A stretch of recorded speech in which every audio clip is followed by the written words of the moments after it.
And what did LeBron do? He missed the first, what was it, month and a half? Yeah, 14 games. And he was just saying, screw you, I'm not going to play for a while. That's what sciatica, my ass. LeBron can affect the game like nobody has ever done. And so when he's not playing defense to this caliber, and it's blaring, the eye in the sky don't lie. Skip Biss and Rashad McCants just struck a spark and threw it directly into the LeBron James debate. And whether you ride with LeBron or can't stand him, this discussion reveals something fans have been sidestepping for years. This isn't about hate. This isn't about age. This is about responsibility, effort, leadership, and the uncomfortable reality that when the so-called greatest player ever checks out defensively, the whole team crumbles with him. He can control both ends, but when he disengages, man, the team looks terrible. So let me ask you this. If LeBron James can still dominate on offense and defense, should his age really excuse poor defensive effort, or are we shifting the goalposts just to protect his legacy? Drop your thoughts in the comments and let's talk real basketball. He's unstoppable on both sides. But when he's disengaged, bro, our team looks dismal. LeBron James missed 14 games earlier in the season, about a month and a half. The reason given was sciatica, a real injury, no debate there. People deal with it every day. But here's where the doubt starts creeping in. When LeBron returned, what did we actually see? Did we see someone gradually working back into full effort, or did we see someone saying, I'll give you offense, but defense is optional? Because that's where the frustration begins. You don't get to play only half the game when you're earning over $50 million a year. He's year 23, and the Los Angeles Lakers did not want him back. They shamed him and dared him to go into free agency and end it somewhere else. And remember, he would show up in the Clippers facility working out, and he went up to Cleveland and worked out like, I'm going to go here. I'm going to end it in Cleveland. I dare you back. I dare you back. And they said, no, we will not extend you. Skip Biss tried, briefly, to give LeBron some grace. He mentioned the age. Year 23, nearly 41 years old. The crown is heavy. The mileage is real. But even Skip couldn't stay there long because the tape doesn't lie. The eye in the sky tells the truth. When LeBron is locked in, fully engaged, playing with urgency, he's still a force on both ends of the floor. We've seen it. We have the clips. We have the proof. And that's exactly why the excuses fall apart when he chooses not to bring it every night. You got us by the ball because you got that option, and it's your option, and if you exercise it, we're stuck with you. Right. No trade clause. Yeah, no trade. And what did LeBron do? He missed the first, what was it, month and a half? Yeah, 14 games. And he was just saying, screw you, I'm not going to play for a while. That's what sciatica, my ass. You know, like sciatica, though. The sciatica. Literally, sciatica. Yeah. Rashad McCants wasn't interested in soft explanations. He went straight to the point. If you sign the deal, you respect the deal. It doesn't matter if you're 21, 31, or 41. Availability plus effort is the job. If the Lakers are getting cooked on defense, LeBron James is part of that issue. Not the entire issue, but a huge part of it. When someone drives the lane and LeBron doesn't slide over, doesn't contest, doesn't even act like he's challenging the shot, that sends a message louder than any locker room speech ever could. And the message is simple. If he doesn't care, why should anyone else? So he comes back and he says, screw you, I'll play offense, but I won't play any defense. 100%, Skip. That's Go what he's there. saying. Are you going to cook him then? Well, and so he's playing a career low 33 minutes a game. And by the way, speaking of 33, last night he was an all-time Laker low for him. Since he's been with the Lakers, he was a minus 33. That was the third worst of his career. That's where things get dangerous for the Lakers. LeBron is the tone setter. Always has been. Teammates watch him. Young players copy him. Veterans follow his lead. So when LeBron takes plays off, when he stands flat-footed in no man's land and looks around afterward like it was someone else's fault, that laziness spreads. Luka sees it, Austin Reeves sees it, the role players see it, and suddenly the whole team is defending like it's optional instead of mandatory. I feel sorry for him in this situation because it just feels wrong, and it was wrong from the start. Yeah. So here he is, and he won't play defense, and his podcast partner is not going to call him out because he loves him, and he got the job because of him, like you said. So this is a mess, man. Skip brought up something else nobody really wants to address. The Lakers didn't exactly want LeBron back. They dared him to test free agency. They didn't extend him early. They didn't roll out the red carpet. LeBron was working out at the Clippers facility. He flirted with Cleveland. He made it clear he wanted leverage. And when he opted in, he didn't just opt in as a player.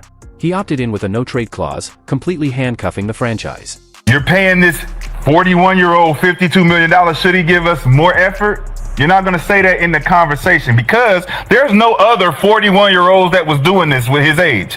We get that. There's no other 40-year-olds that's ever in history been doing what LeBron James does. So at what point does he have to stop tricking us as if he can't do this at the highest level still? That's where the hostage discussion comes from, because once you opt in, once you take that $52 million, once you lock yourself into that roster spot, the team is trapped. They can't move you. They can't properly reshape the roster. They can't open cap space. And yet, with all that power, LeBron still chooses when he wants to fully compete. That's what Rashad called out, and he wasn't wrong. Then there's the 14-game absence, officially sciatica, supposedly a legitimate injury. But the timing, the context, and the body language raise questions. Did LeBron need time to heal, or did he need a break because things weren't going his way? Even if the injury is real, and it probably is, LeBron has built a reputation for controlling narratives. So fans are allowed to question things when the effort doesn't match the paycheck after he returns. What makes this worse is that LeBron clearly still has it. That's the most damning part. He hasn't lost the step. He hasn't lost the skill. He hasn't lost the burst when he wants it. We see flashes of vintage LeBron constantly. A powerful drive here, a chase down block there, a clutch three when the moment demands it, and that tells you everything. This isn't about ability. This is about choice. And that's why the GOAT debate always comes back to effort. Michael Jordan loved accountability. He demanded it. He enforced it. He lived it. If he wasn't defending, nobody else was allowed to slack. That standard never changed. Not in year 2. Not in year 10. Not in year 15. With LeBron, the standard keeps moving. At 30, it was championships. At 35, it was longevity. At 40, it's just being present. But the paycheck never drops along with the expectations. That contradiction is what fans are sick of.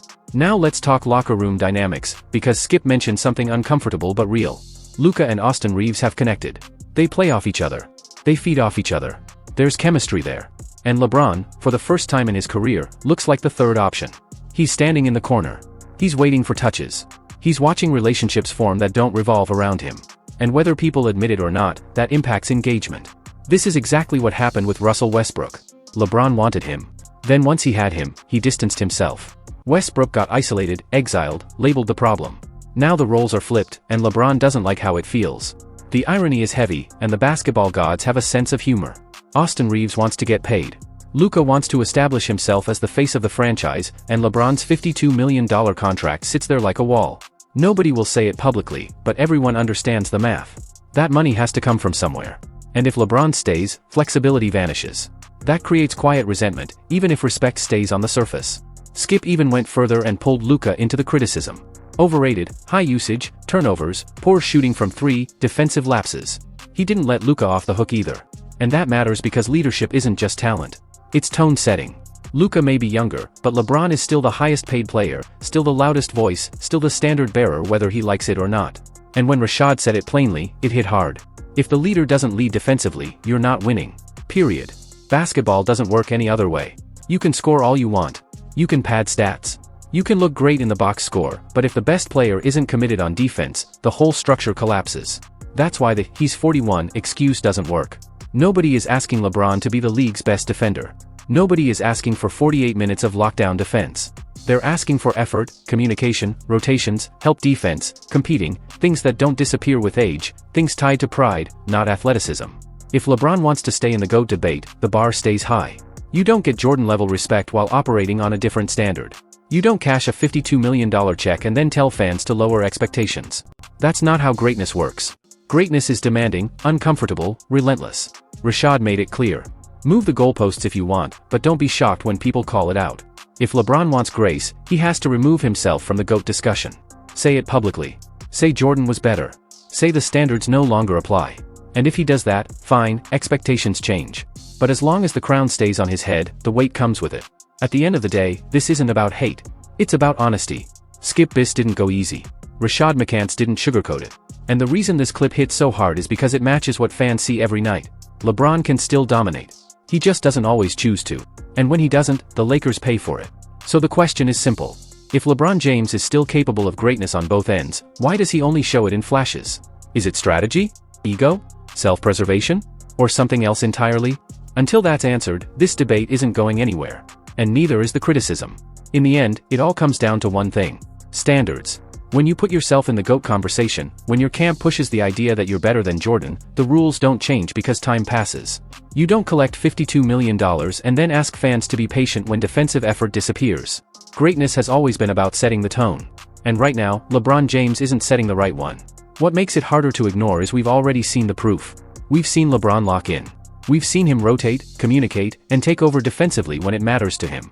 That's why fans are frustrated. It's not about what he can't do anymore. It's about what he refuses to do consistently. And when the best player picks and chooses, the rest of the team copies that same lazy blueprint. Now I want to hear from you. Are Skip Bayless and Rashad McCants keeping it real, or are they going too far? Is LeBron James still deserving of GOAT-level expectations, or should the standards finally change at this stage of his career? Drop your opinion in the comments. Hit like if you appreciate honest basketball talk and subscribe if you want more unfiltered NBA conversations like this.